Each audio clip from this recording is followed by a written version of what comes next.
So can you talk a little bit about the antioxidant production and what happens to our glutathione, our superoxide dismutase, our catalase levels when you start taking our product?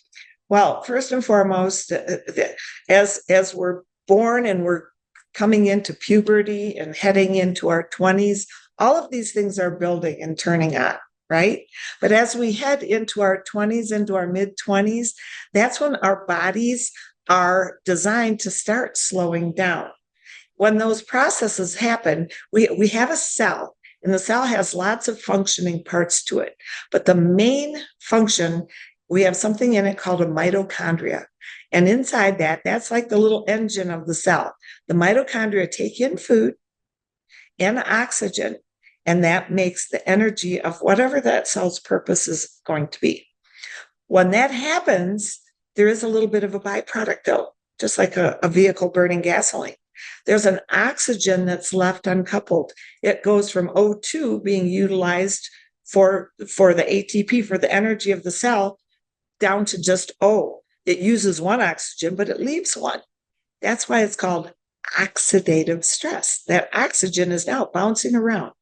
We then have a pathway designed in us, our NRF2 pathway, and it neutralizes that oxygen so that it can be removed and the cell balances.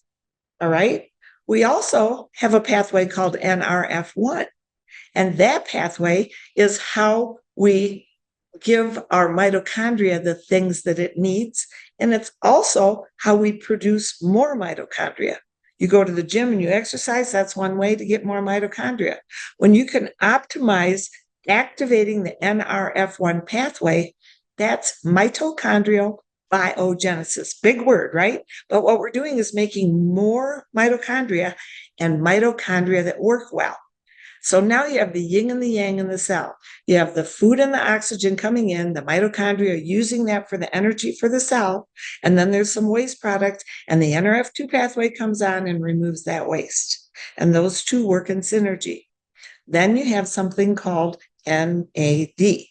And the NAD factor comes in. It's like the general. It's going to help the NRF1 pathway work better. It's going to help the NRF2 pathway work better. And most importantly, one of the keys to it is it helps the cell to understand something called senescence. What senescence is a cell has a lifespan. And over that life of the cell, it has a specific time frame it lives. And when it gets to the end, it's supposed to signal, okay, it's time to die and be replaced. Genetic material comes out of it, called transcription. That cell is replaced and a new cell is made. Here's the difference, though. The new cell is a carbon picture of what it just left. So if that cell over a period of time has gotten damaged, when it dies, the new cell starts in that damaged phase. That basically is aging, okay? Now imagine being able to help the cell do those things optimally again.